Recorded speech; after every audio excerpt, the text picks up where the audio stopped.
I know we're 5 minutes late. Thank everybody for coming for this one.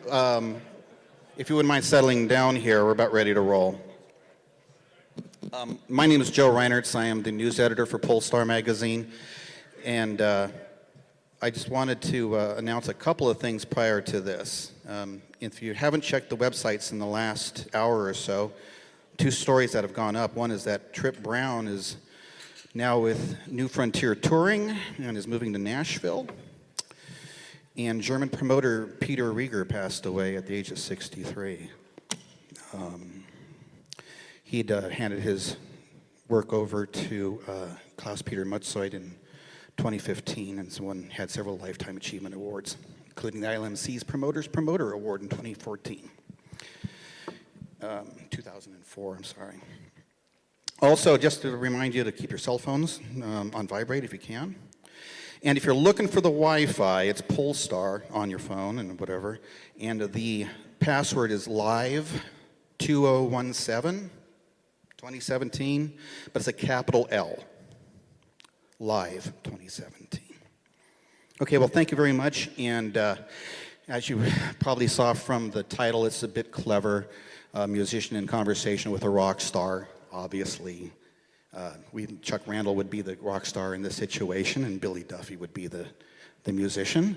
So let me introduce the two of them, and then we'll get started. Most of you know Billy as the co-founder and guitarist for The Cult, but his rock story begins in the late 70s at the age of 14, being swept up in the punk movement of Manchester, playing in a band called The Nosebleeds with a singer named Stephen Morrissey. In fact, Billy introduced Morrissey to a guitarist named Johnny Marr, and his resume also includes performing with acts like Mick Jagger, Iggy Pop, and playing in bands like Lonesome No More and Theater of Hate. His white Gretsch Falcon is so well recognized that in 2013, Gretsch launched the Billy Duffy Falcon signature guitar. The Cult has taken some breaks over the years, but is still going strong and wrapped up its latest batch of dates in October and is planning on heading out again in May. And the band is currently booked by William Morris, WME Worldwide. Also, rides a Triumph motorcycle. So, can I have a round of applause, please, thanks for coming. And thank you for coming so early. You're welcome. Yeah.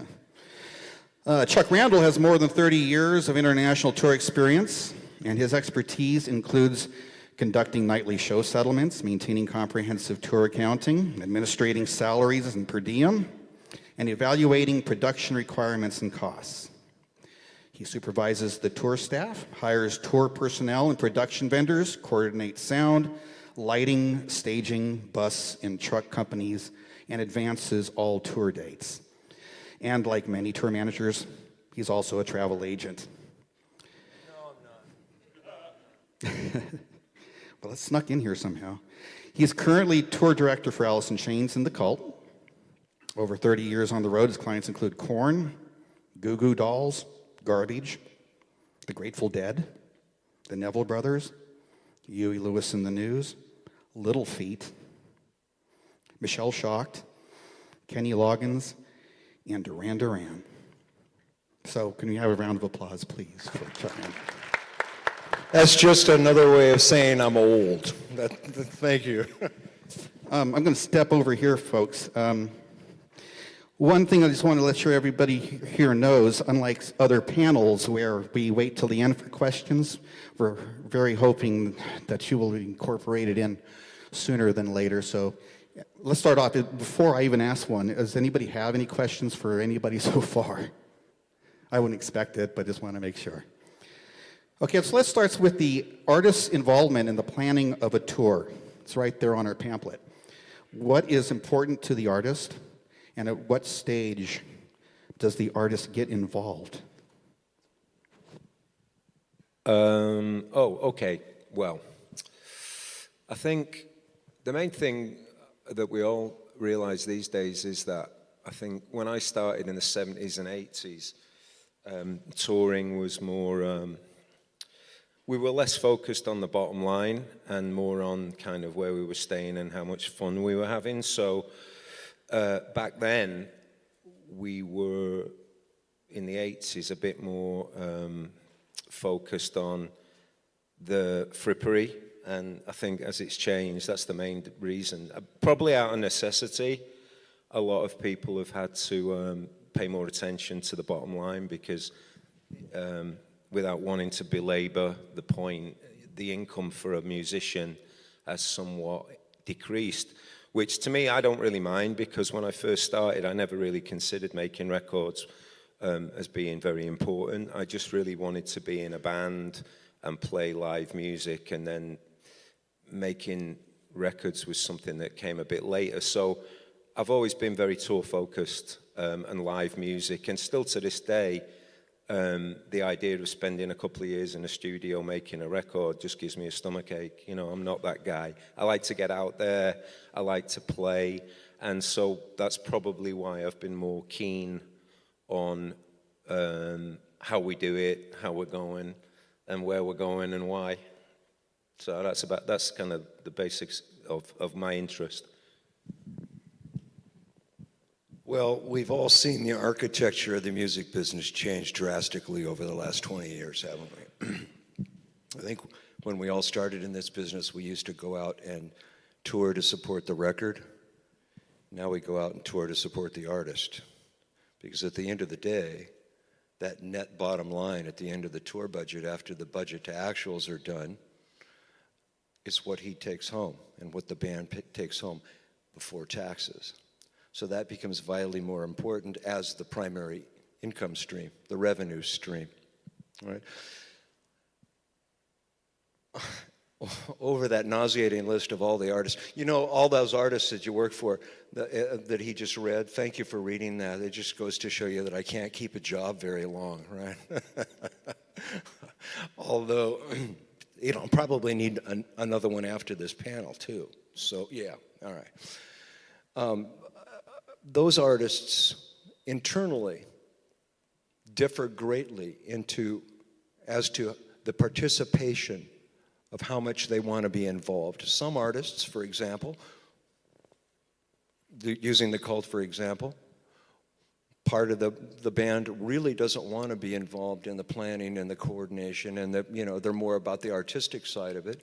And then some of the artists within a band are interested in actually the hands-on, the routing, where are we going, how much is it going to, what are the guarantees, how long are we going to be out there, how are we going to travel? And Billy is that guy. I admire that about him because he actually participates in the planning. When a band wants to go out on stage briefly, everyone in this room knows this, so forgive me for stating the obvious. When a band wants to go on the road, they make that decision with their managers. The managers contact the agents send out looking for avails, all right? They come back, they confirm those dates. We look at those dates. Billy reviews them with Ian and his manager, confirm those dates, and then we start building the tour budget. Right? That's when he starts vetting all of it, right?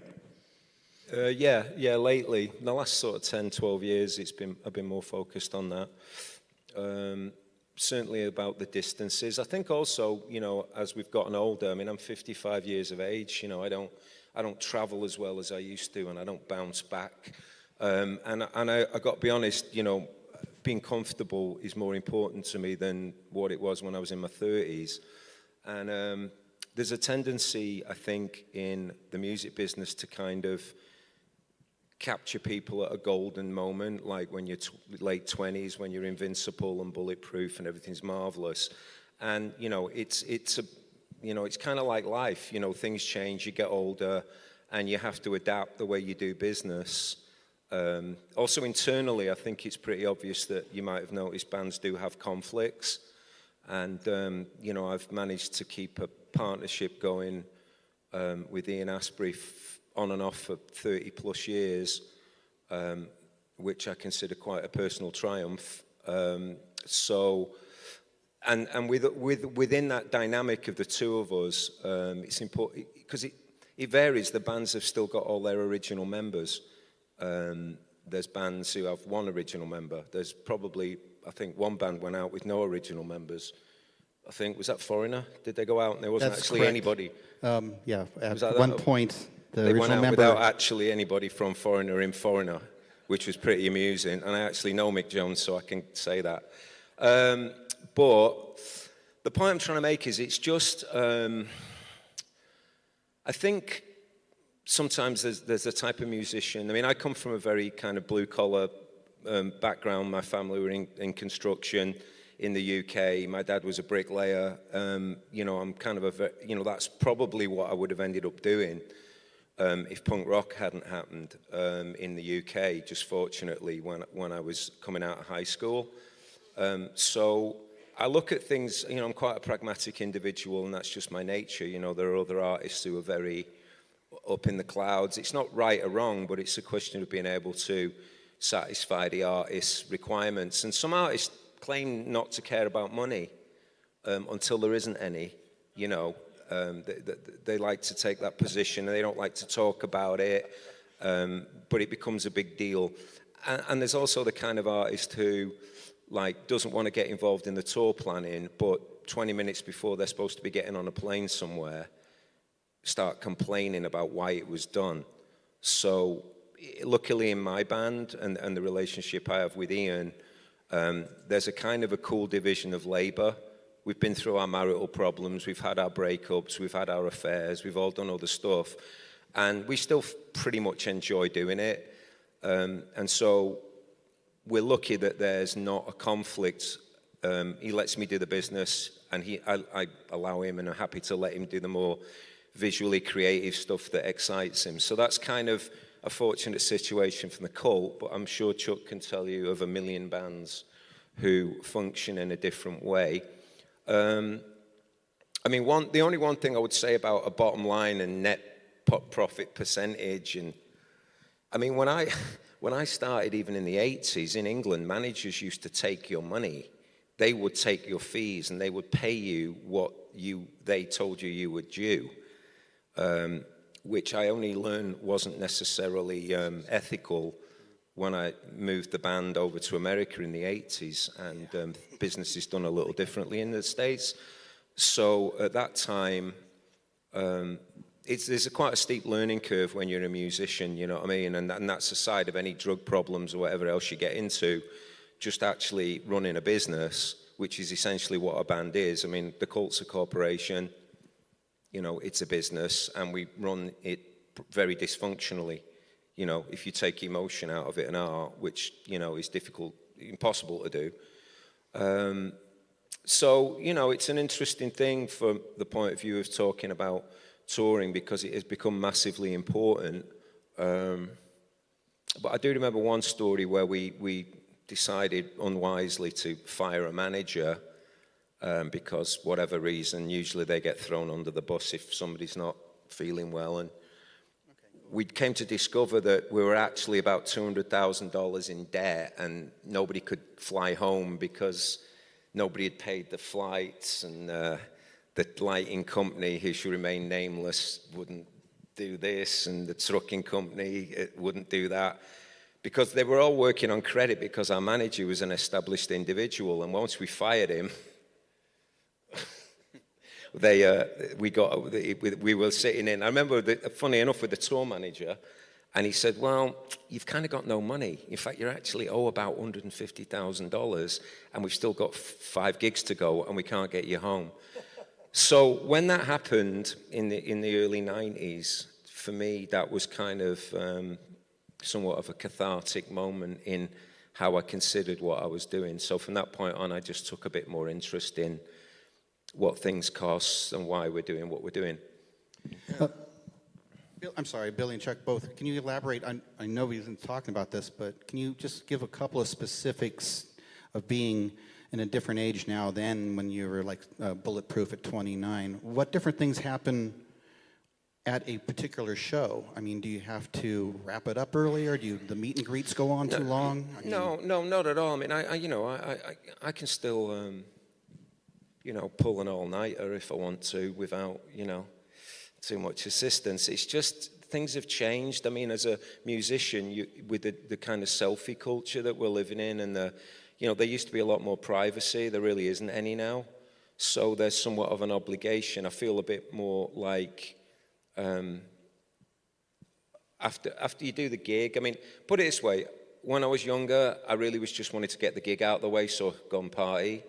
And today, the change in me is really I'm much more focused on enjoying the show and doing the gig.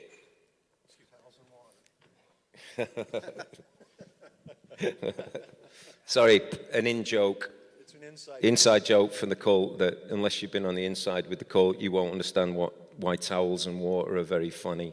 But they are. Just take it from me.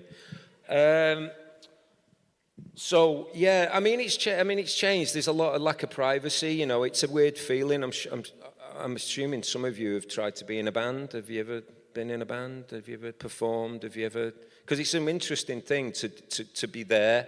That's only about 3 feet, but it's a very big step up to be able to engage people and try and entertain them and deal with the kind of all that goes along with that, the positives and the negatives. It's kind of a big thing.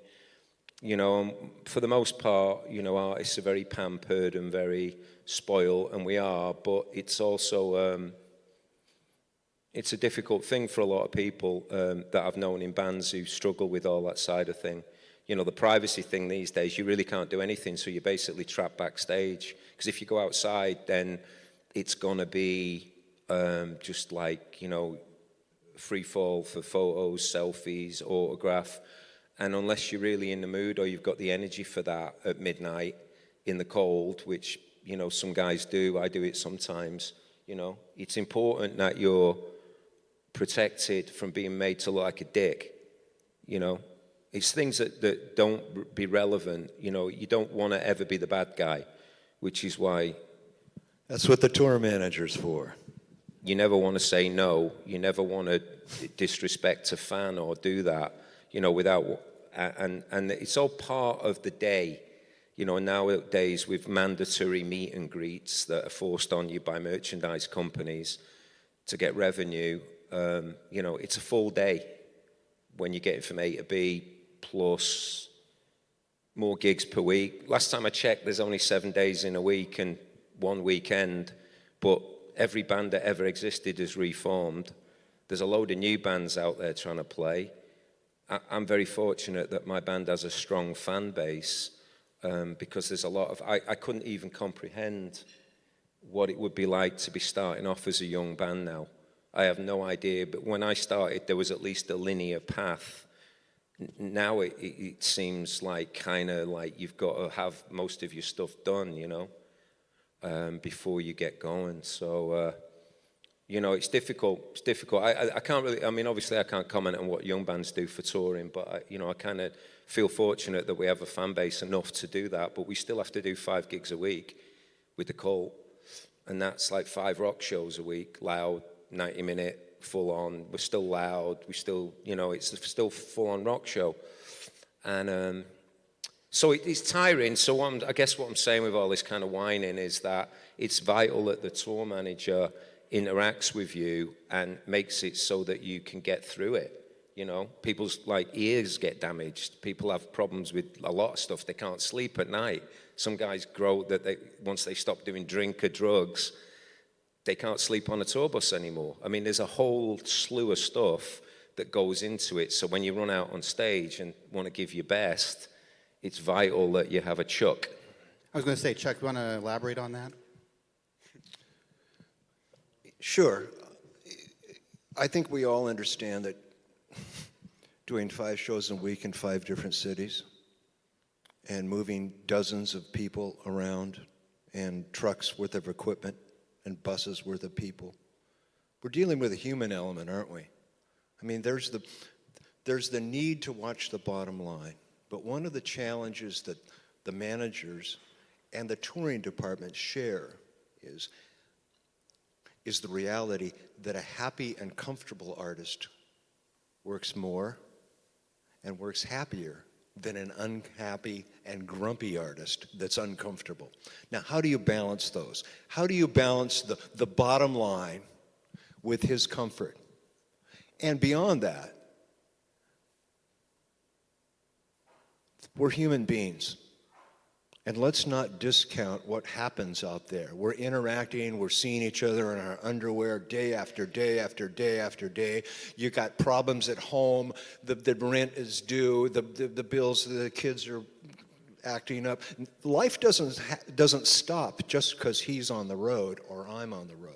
You're still dealing with the emotional stresses and the physical stresses. This is a challenge for mind, body, and spirit when you're being out on the road. How many people have been out on the road? Right. So you know what I'm talking about. Unless you've been out there hurtling down the highway in a steel tube, sleeping on a shelf, you're going 70 miles an hour, and you're waking up at your next gig. Unless you realize what challenges that takes emotionally and physically, particularly as we get older. You know, those things are difficult to balance and at the same time protect his bottom line.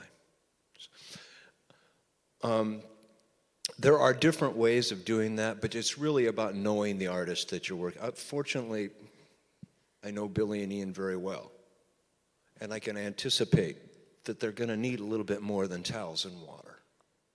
Now, they can tell you from the touring department, they can tell the touring department that all I need is towels and water. But you have to read between the lines, don't you? Indeed. You have to have a perception of the artist that you're working with. You have to understand what their needs. One of the biggest factors that defines whether a touring individual, in my assessment, is going to be successful is one quality and one quality only. Do they anticipate the needs of the artist? Can they anticipate that need? If they can, they're going to be successful. If they can't, I can't teach you how to do that. If you can't walk into a room, the dressing room, and understand in the moment what's going on and read the vibe, he's laughing, read the vibe, understand it, anticipate the needs, and then quietly see that it's done. If you can't do that, it's going to be challenging, it's going to be difficult, and it's going to be uncomfortable for the artist. Right? These are the subtleties of what we do. It's not just about bookings for shows and putting everybody in a tour bus or an airplane and going out and doing them. I wish it were that simple. We're dealing with human beings. That's the intangible factor here. I want to encourage everybody in the audience. This is not about talking heads up here. The magic in any of these panels happens when you guys interact and you become part of this. So please, I invite you to participate with any questions, anything that you're wondering about. All right. Hi, Charlie. Good to see you again. It's been 15 minutes. We're going to start picking out furniture together, me and you. I'm glad you're here. Thanks, Jake. Everybody over at that table, the table of prominence over here. Oh, Billy. I'm unworried. How you doing, man? You know, it's quite the arc and a journey for you. And you know, Sonic Temple for a lot of us was a template of what a rock band and what a rock and roll album was all about. You know, and that was just a massive, it was a savior moment for a lot of us back in 1989 when we were just like, what the fuck? You know, and here you come out, you know, both guns, you know, blazing. It was extraordinary. But people forget that there were, you know, 3 albums before that, you know, really laid the road, which doesn't exist now because, you know, everyone just got one song and out, you know. So that artist development was a lot of a beating. You were doing 7 shows a week, sometimes 2 shows a night in some places. And then you go, yeah, now we're at Hidden City at 2016, and you're working, you know, and a working band is almost, I don't know, a rare specimen, you know. So that arc between Sonic Temple and Hidden City and the productions that that you guys put together, the productions that you played in front of, the bits that you did, and what you're doing now. How do you keep it? I know that the dollars and cents and everything else that goes with it, but as an artist, you still have to go back to that catalog. You still have to present that bit. How do you keep it current, fresh, and all that, and especially with the competition and technology and these one-offs, these one-off bands that are out there. When people want to see a real band play, a real blues, bass, rock and roll band, this is the band to go see. And it's kind of an endangered species. How do you deal with that? Well, thanks for the props. Yeah. I think when we did that record, I think coming from a punk rock background, that's what made us a little different. We had to kind of fight our way out of the UK, which was very affected by punk. And a lot of the 80s bands, other than the new wave of British heavy metal, which kind of existed in a subcultural kind of way with Iron Maiden and Saxon and Judas Priest and all those bands, they existed in the Motorhead, who kind of crossed over between punk and rock and metal. But for us, me and Ian, we were the fans of punk. I saw the Sex Pistols and the Clash, and I toured opening for the Clash, and I was around, and it had a very deep effect on me, and it still affects the cult to this day. So I think on one respect, creatively, we're one of the last links. I mean, I went and see all the bands in the 70s. I was like a mid-70s, just pre-punk, and so that all went into Sonic Temple. But once we'd done it, that album caused a lot of problems between me and Ian, because, believe it or not, the success that brought us, he didn't like. He wasn't very comfortable with it. And there was an arc of, playing gigs in little bars to getting the band out of that. Because most of our contemporaries in the UK in the early 80s never got as big as the Cult. They had moments and they did great in certain countries, but the Cult were the one band from the early 80s who managed to take it from gothic, back cave clubs to arenas around the United States, which is the journey of all British musicians. That's where you go. You read your rock history, that's where everybody went. All the great bands in the British invasion from the 60s and 70s, that's the path. So having said all that, that was an arc for us. Nobody gives you a pamphlet to tell you that that's going to be your biggest record. When you're an artist, you just keep putting one foot after another, and indeed, we put one album out, it went gold, then one went platinum, and then Sonic Temple went multi-platinum. And it was a journey, and I had time to expand things. But there was loads of times where we had to fire guys. It's actually funny you should bring that up, because that was the longest tour we did, Sonic Temple. We were actually physically on the road for 11 months out of 12, which compared to some bands is not a lot, but a lot more than a lot of bands did. And we had to fire guys who'd come up with us because they couldn't mix in arenas. Our sound guy who we were in the same van with, we had to, stuff like that. Guys crying because you've kind of got to cut them. And there's a whole arc to it, but it's interesting also to bring it to kind of the present, that I'm very grateful that we have a very loyal fan base, and I think that the band tried very hard not to do anything that would quote unquote sell out, whatever that means, and try and keep our integrity creatively. Whatever record we made, we put our heart and soul into it and meant it, and whatever mistakes in retrospect we might have made were honest and genuine and what we felt, which to me is what a true creative person does. You just do what you feel at the time. Having said all that, here I am at 55, going back to towns where I used to play arenas, or walking on stage opening for Guns N' Roses, who used to open for my band, and there's a certain amount of adjustment that needs to take place psychologically to feel okay with that. And I was more than happy, because I'm generally a fan of rock, and the kind of rock that I like is pretty much dying out. There's a bunch of, last year was horrible. It's mostly dying out. So we are, in some respects, the last of a breed, the Cult. There aren't going to be bands like us anymore, Guns N' Roses and the Cult. Once you've had grunge, if you start looking at quote-unquote rock music since the late 80s, early 90s, once grunge happened, you know, you've got Alice and all those great bands from Seattle, but they're not what we were. They don't have that 70s thing about them, and it's just a passing of time. We're it, you know, or I can't really think of any other examples. There's lots of pop acts from the 80s or new wave acts who, you know, were great, but it's an interesting time for us to exist, and also being able to check our ego, you know, when we used to have a tour bus each and, you know, stay at the Four Seasons. And I hear stories from bands who will remain nameless, and that is not Alice in Chains, I'll point out, other bands who are peer groups of mine. And they're all like, yeah, man, I'm only going to stay at the Four Seasons, and if he's getting a suite, I'm getting a suite. And I'm like, Jesus, you know, it's like amazing. I think what Chuck was getting at, though, a very important point is value. What the artist looks for in a tour manager. I would imagine as a tour manager, the easiest thing to do is ring up a travel agent and go, I've got this tour, book the flights, will you? Send the bill to the manager. A good tour manager will try and get you the best possible flights, the best rates, the best times, the best deals, use your miles to upgrade.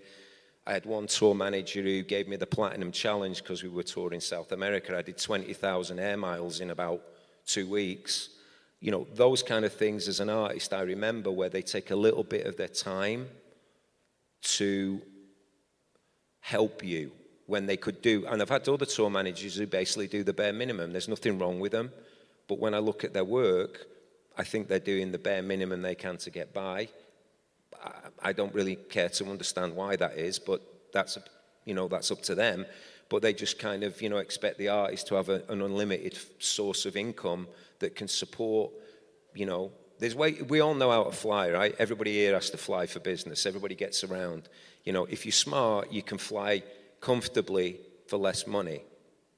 You know, if you own an oil well, I guess you can just pay first class and, you know, but we're not like that, and bands aren't like that in general these days. The vast majority,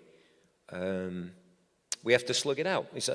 You probably should kind of fill in on that kind of thing. I've had the distinct pleasure, because I'm old, and I've been doing this a while, I've had the distinct pleasure of having the opportunity, the blessing of learning this business from the ground up. I drove the van for the Neville Brothers, right? I was tour manager, production manager, travel agent, pushed cases.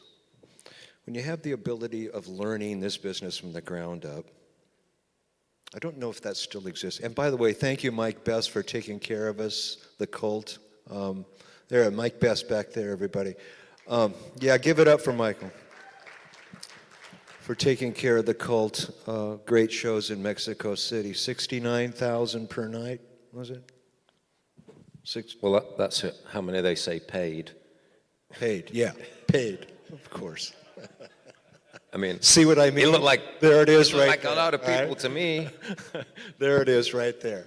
I love that involvement. Right? My point is, it's difficult for me. I understand how this business Chuck, works. sorry, can I just interject one thing? I'll give you a little anecdote. Of One course, second. come on. Just so you know, and this, I never talk about money, but on that specific Mexico show where we had a great time opening for Guns N' Roses, we did 2 nights. We stayed in a reasonably nice hotel in the center of Mexico City. I had a lovely time. I made $1,500 before tax. Me and Ian split $3,000. That was the fee of the band, and I was happy to be there. But just in case you think opening for anybody is a get-rich-quick thing, it was just I was a bit astonished and smiled. But that's exactly my take-home pay before tax for the Mexico shows. But it was a great event. Exactly the point. An awareness of how this thing works. My point is, to your point about a tour manager and how effective he is, I started in this business when there wasn't such a thing as a tour accountant. How many tour accountants we have in the room? Anybody? All right. There wasn't such a thing.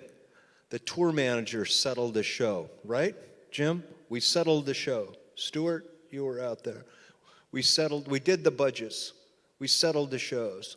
We were out there. We were responsible for the band's money. But listen, when you start this process, I get the confirmed dates and guarantees to construct my budget from the agent, correct? I construct the budget. I know how much money he's going to make after all the expenses. You have to have a sense of awareness to determine the level of comfort and where we're going to stay and how much we're going to spend. We have to have that level. If you don't understand the intricacies and the layers of this business, you're just going to do the bare minimum and you're going to spend his money. I don't understand that. I come from, I'm a dinosaur. I come from a different age, right? It's about understanding the level of the tour that we're doing. Now, the Cult is on one level, Guns N' Roses is on another level. We're all on different levels here financially, right? Which speaks to watching his bottom line. Once again, the real challenge for the touring department and the managers is to give him what he needs to be comfortable and keep him happy and yet have a consistent level of production for the show. I think Charlie was speaking towards that as well, right? How do you establish a high production value that is representative of the Cult night after night after night and still keep money in the band's pocket? And it's important to answer your question. With the Cult now, we play venues. I'm happy to be playing theaters and House of Blueses and whatever, 2,000-3,000 a night. So you have to gear your production that's appropriate to that. And last time I checked, fuel still costs what it costs. You've got to move stuff around. So there's a bunch of practical stuff that goes along with it. You have to kind of, you don't have to, but it behooves somebody in the band to be involved and trying to get the most value out of the product. It's gotten better actually these days because you can project a lot of stuff. Like we, for example, couldn't afford to take that LED wall out with the Cult at the level we're at right now. We've talked about LED walls and we've looked at the lighter, newer LED walls because they don't weigh so much and yada, yada, yada. And that obviously can provide you with quite a lot of visuals. But we have to make a decision between me and Ian as the founder members and the owners of Cult Live Inc., what we want to earn out of this, and how much. But we are very keen on using as much as we can to make as much of a show as possible without detracting, though. And one of the things, like you said, like the Cult being a kind of a bluesy, punk rock-based rock band, a lot of it is about our physical performance. We've never really had too many gimmicks, so we don't need to carry Stonehenge or have midgets or, in order to do a show, but it's nice to represent. And also these days we do so many of these rock festivals where there's about 800 bands on, and we're fortunate enough to be valued in that situation, and we've done a lot with Alice in Chains, and we're likely to do some again in May with various bands. And it's great fun, but you also have to kind of play to a crowd who are very young. They wouldn't really necessarily know you. Some of them have had, my dad liked your band. My mom turned me on to you guys. I'm like, whoa. And these are people who are in their 20s. I'm like, oh dear, we're getting old. So you have to kind of represent visually, what you're about, as well as your physicality of your performance, because you don't really want to bring a knife to a gunfight. If you're going to play with 8 bands on a stage and you've got nothing going on and they've all got these whiz bangs, you have to kind of figure all that into the equation early on with the planning and get as much value as you can. And I think the tour accountant thing, though, is, the bigger the band, the bigger the venue, the more money's involved. You need to separate it down. It's just, that's kind of the arc of music. The need to have a bean counter, is much more important, That's what Ming is for. Yeah. Billy and Ian call me Ming the Merciless. I don't know why.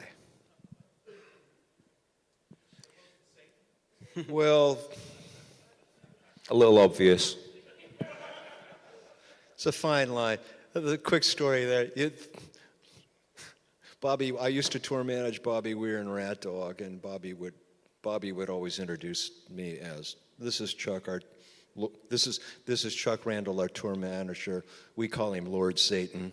Don't piss him off. So that's where that comes from. Any questions out there? Come on, want to hear from you guys. Yeah, that's what I want to hear. Open it up. We can have fun here, you know. Thank you guys for helping to open this up. And Mr. Duffy, thank you for giving me so many riffs that I have played mercilessly to myself, blaring out of my guitar amp and speakers. I can't thank you enough for Firewoman and She Sells Sanctuary and Love Removal Machine and all those things. And if you've covered this already, I apologize. I walked in late. But I'm wondering how you both went about hiring your technical staff. Monitor engineers, front of house engineers, lighting designers, board ops, kind of what goes into that. What are the criteria? What kind of relationships do you need to have established? What do you look at with who they've worked with prior? Those kinds of things. That's a really good question. We've, again, basically, I think what I'm trying to get across is that it isn't what it used to be. In the old days, I'd know we'd be going out for a year. I'd see the tour dates. We'd assemble a crew. They'd get paid. The time off would be assigned. They'd get retainers. These days, unfortunately, last year we did, I think, 95 shows. I had 6 different guitar techs because none of the tours were consistent or long enough that I could retain people. You know, the budget wasn't there for us. That's another reason. It sounds like sad and I'm complaining. It just is what it is.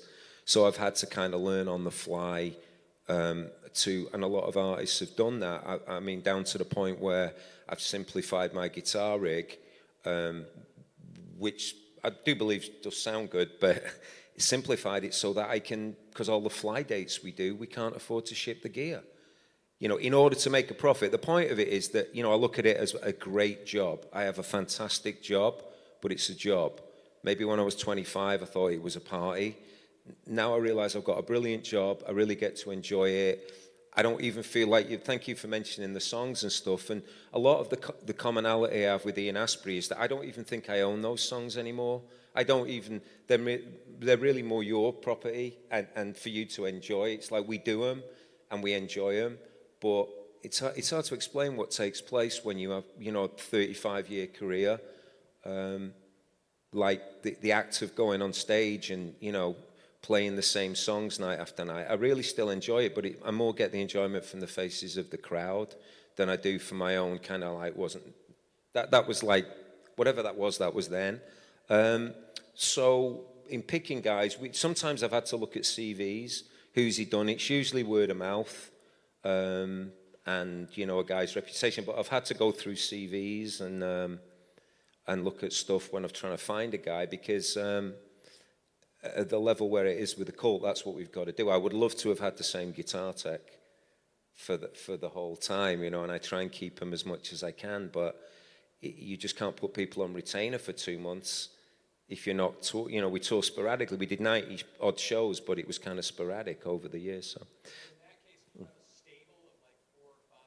Yeah, you start amassing kind of it's good to have at least one guy like Chuck, you know, who does Alice and other bands, but like we have a resource, and a lot of bands help each other out. I mean, me and Jerry Cantrell have traded guitar techs because our tours have overlapped and stuff's happened where it makes it so much easier, practically speaking, you know, because we don't have a week to rehearse anymore because there's your profit gone.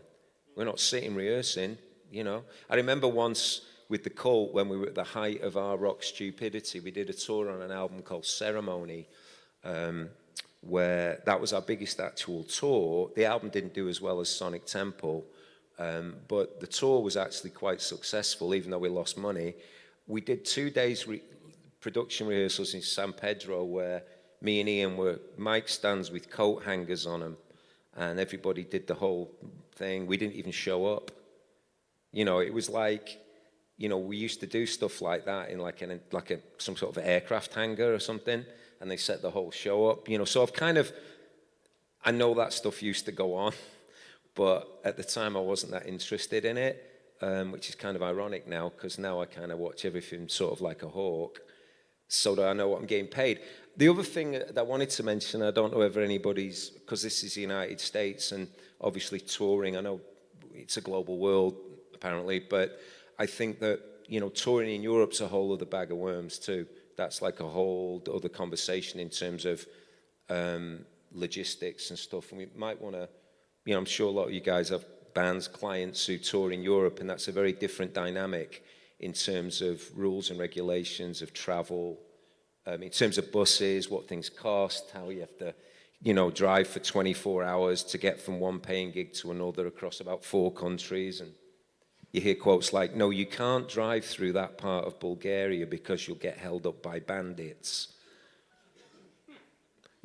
So you've got to go all the way back up to Hungary in the wrong direction, drive across. It's like saying, no, you can't go through Nebraska and South Dakota because you get held up by bandits. So you've got to go up into Canada, all the way across through Winnipeg, Saskatchewan, all that stuff, and down to get around something, as opposed to driving as the crow flies. That kind of stuff exists in the touring world too.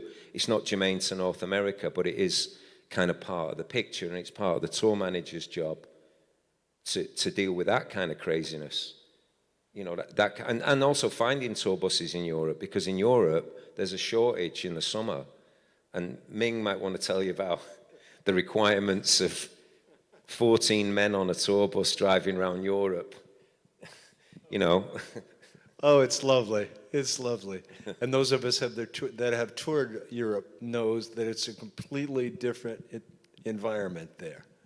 For example, the bus drivers in Europe, all of the buses are monitored by GPS computers, and they have very strict regulations there. You're only going to go, what is this, Charlie, 90 kilometers, 60 miles an hour, tops, anytime.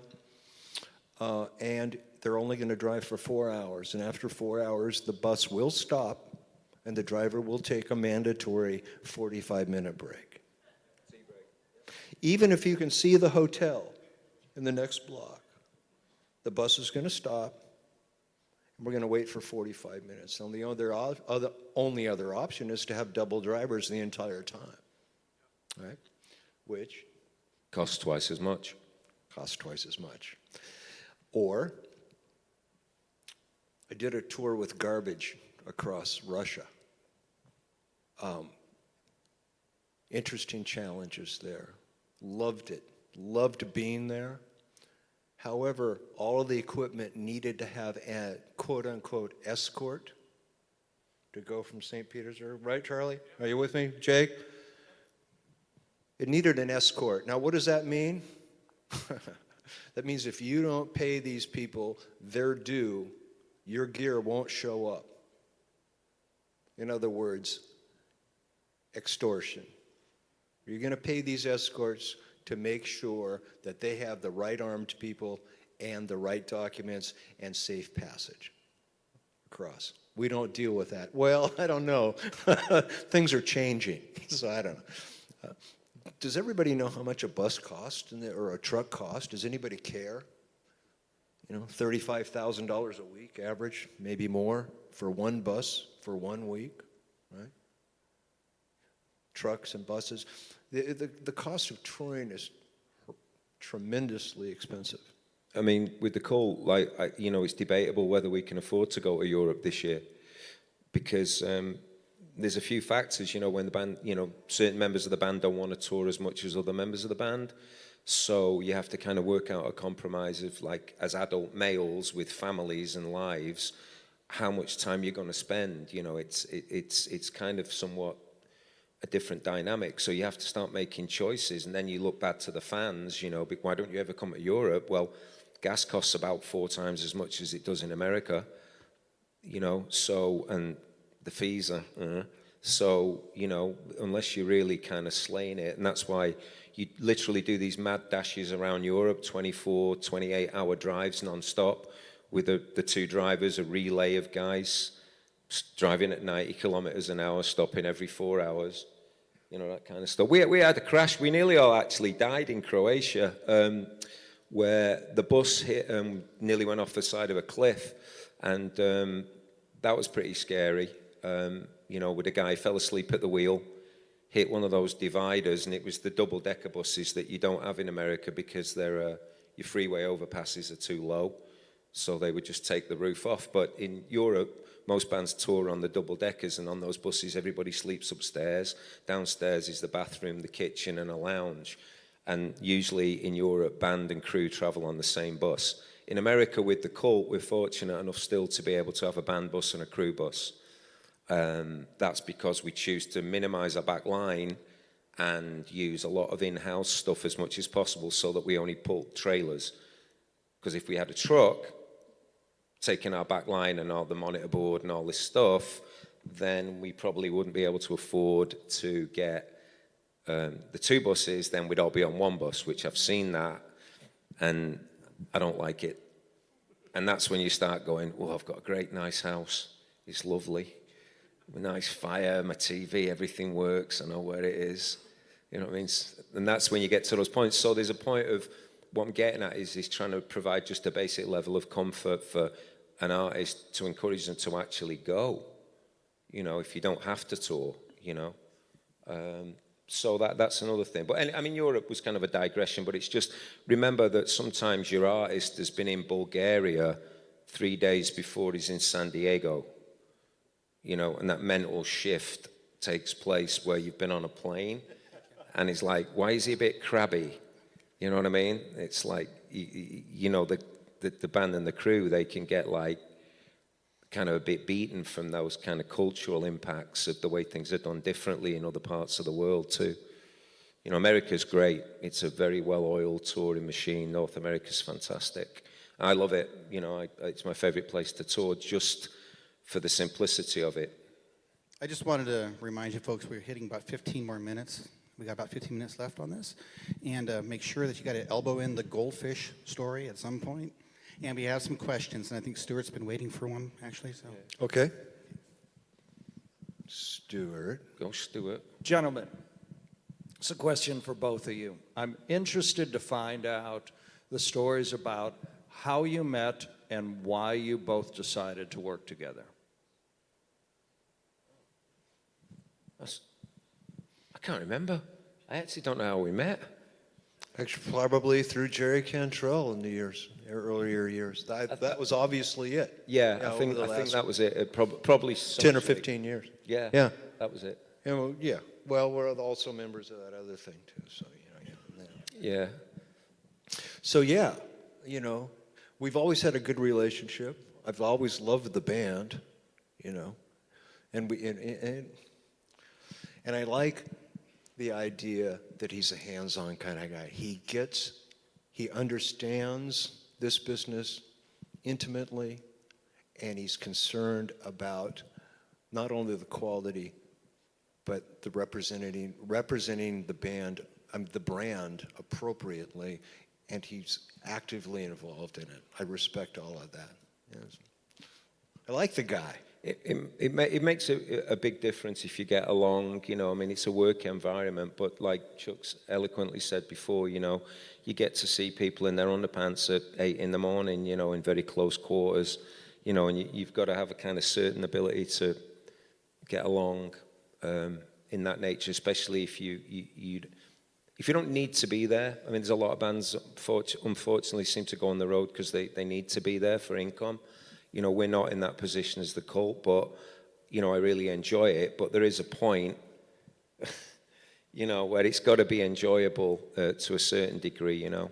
You want to go? I'll tell you the goldfish story. You wanted to get a goldfish story. Well, that was just tour pranking. That's what that was. Was that you wanted to? Oh, you got a question? Oh, yeah, okay. Go ahead with the goldfish story. No, I'm not. I'll save that for the memoirs. Everybody's done a book apart from me. I can't believe how many people are doing books. It's scary. Quick question. We're a real estate company that's gotten into venue ownership and are under development with 3 now, and the first one will open with our first shows in May of this year. Now, at this point in your career and where you're playing in the smaller venues that are a 1,500 to 3,000 cap room, where have you played either early on or recently as a venue that stuck out as somewhere that you were like, holy shit, this was great. They treated me well. What was the back of house space like? I mean, is there anything that stuck out in your mind from both of you as the managers to what the amenities were or just how you were treated or what the room felt like? That's a very good question. Chuck, do you want to go first? I wish I could remember the name of it. You know, the good news, the bad news is I'm getting Alzheimer's, and the good news is I can hide my own Easter eggs. As I get older, that was a joke. As I get older, all of those gigs, the 3,000 or 4,000 gigs, become a blur. But a few places stand out. The winery, the Mountain Winery, we had a very Right, yeah. yeah, right. There's a place in Ohio. It's usually secondary performing arts centers. You know, those types of things. The smaller operations tend to go that extra mile. You know, give the the old Bill Graham quote. It's our responsibility to give the artist the impression that we really care. You know. We're a hospitality. We've developed Yeah, that- hotels for years, so it's kind of laid into our DNA that it's a. Well, listen, you want us there. You want the artist there. You appreciate it. Now, other artists, other venues, unfortunately, Tim McKenna runs a great venue. He gets it. He's doing 12. How many shows a week you doing, Timmy? Huh? 7 shows a week at the House of Blues in Boston. 7 shows a week. And they still maintain a good quality of hospitality for their artists. You, on the other hand, are not going to do as many shows, but your level of attention to that artist may be at a different pitch. We appreciate that. We notice it, by the way. You know? Yeah. There are places where you do feel. I think it's good to keep a kind of from a hands-on feel. The venues that stick in them. I'm not going to mention any specifically, but there are definitely venues that we look forward to going back to from an artist's point of view in that window. And they generally have been down to the people who run them, who go that little extra bit. There's a couple in San Francisco that have been doing business for a long, long time. They take a little extra care. And there are other venues that are basically appalling, where everybody's on salary, nobody gives a shit. They couldn't care, and that's fine. I don't care. You know, it's not.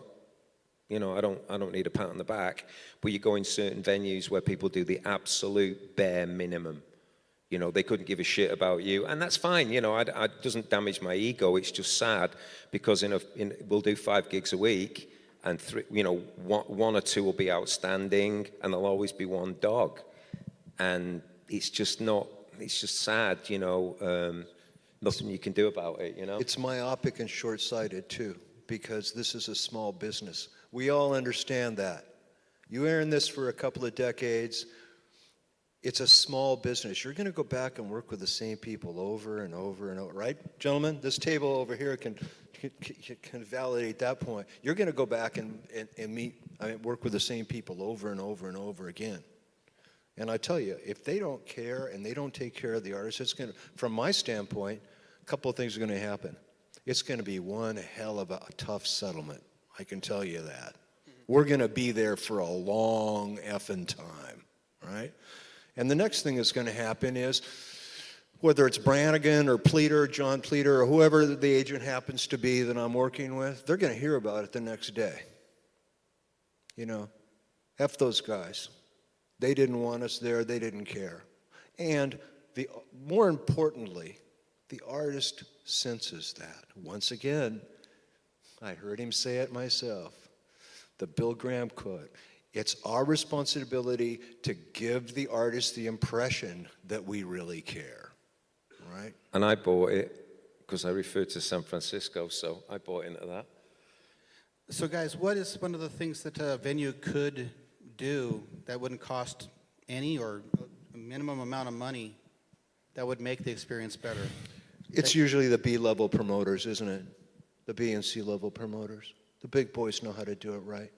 Well, I think what it is I think it's about staff. I think it's vital you get good staff who care about what they do and enjoy it, you know, and look at it as something that they're lucky to have a job that's not, you know, gutting fish in a factory or working down a coal mine.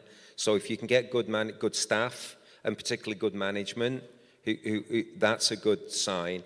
the creature comforts, you know, I don't need my brown M&Ms removed. You know, it's just caring, like maybe making the food okay. You know, the band, you know, if you just kind of roll in, showers, hot water's nice. You know, at that level, most bands aren't going to be flying in on a private jet. You know, so they're going to be on a tour bus. They're probably going to want a shower. That's going to be important. Really good internet is vital. Duh. It's not. It's generally the staff and the atmosphere. You know, where they make you feel welcome. They make you feel that you're doing something great and creative, and they want to be part of it and help you to do that. Is how I look at what a venue can do. You know, I just think when they get too corporate, they just become real cold and antiseptic, and it's no fun. What it does really is it makes band guys who usually getting a little long in the tooth just more grumpy and more cantankerous and less likely to go on stage and do a good gig. You know, nobody needs to be pampered. It's just basic, clean showers, stuff you'd want in your own home. You know, I live in a very nice house. Why would I want to go and spend 6 months of my life in shitholes? Because, for what? You know what I mean? Think about it. I mean, you just want basic stuff that any other human being would want. Don't need gold leaf toilet paper. You know, that's Mariah Carey's demand. Just a lack of awareness of what it means to be on the road, isn't it? Any managers in the room tonight? Yeah, okay. You already know this. Hire a good professional touring department, a production manager, a tour manager. Involve your artist with that touring department.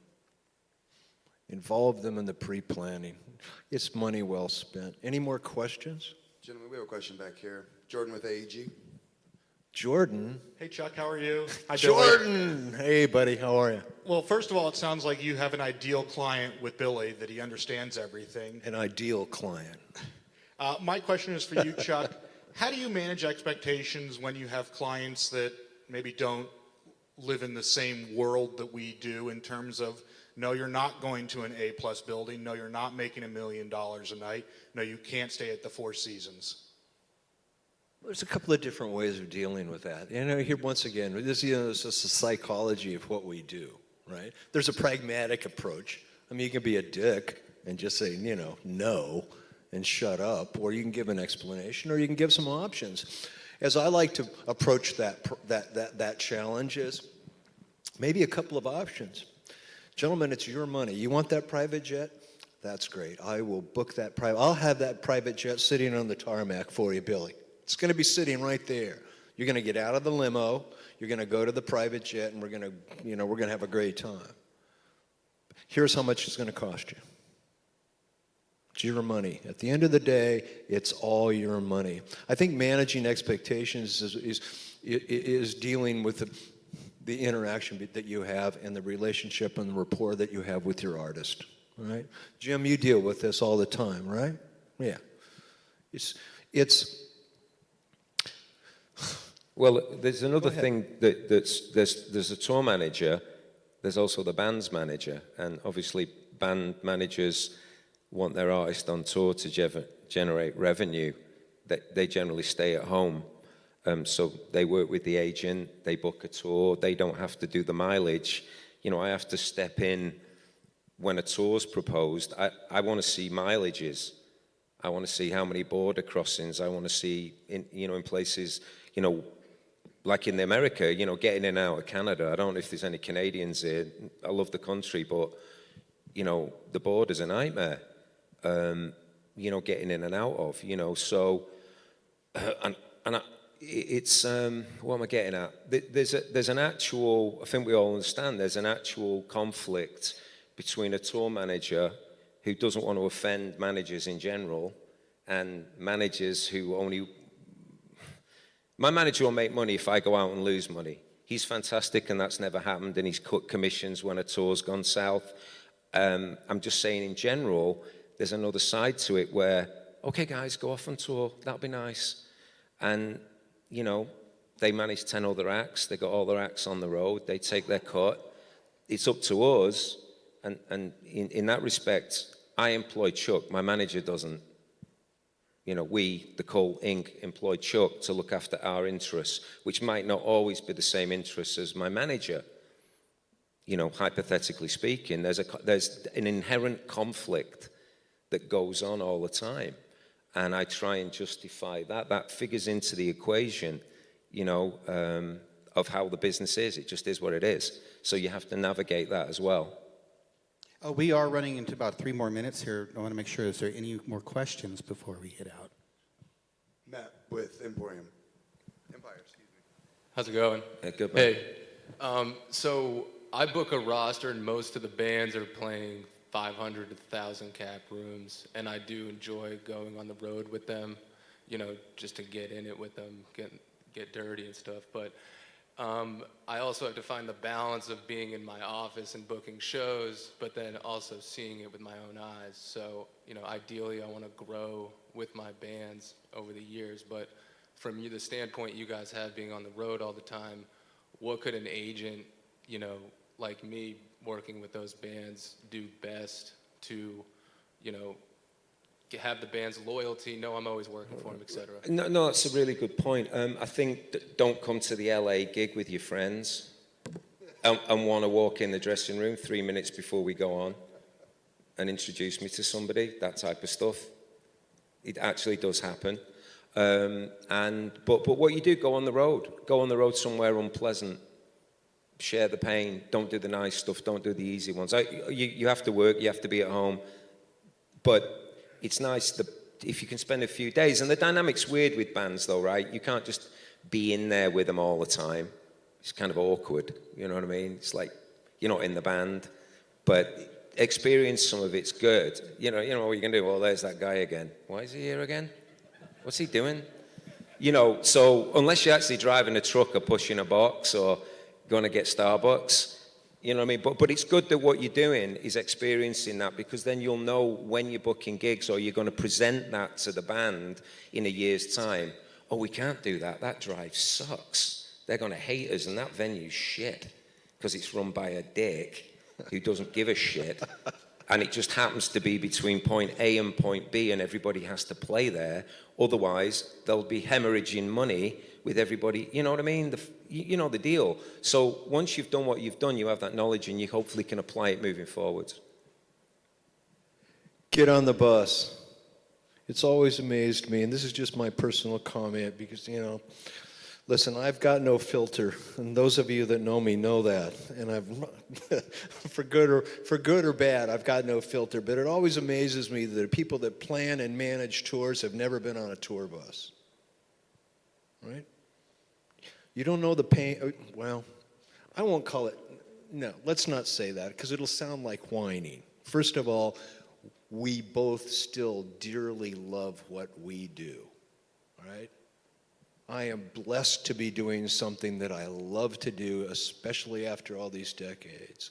But it amazes me that the people at the top, the above-the-line people, many managers, many artists, many venue operators, don't understand the dynamic of touring.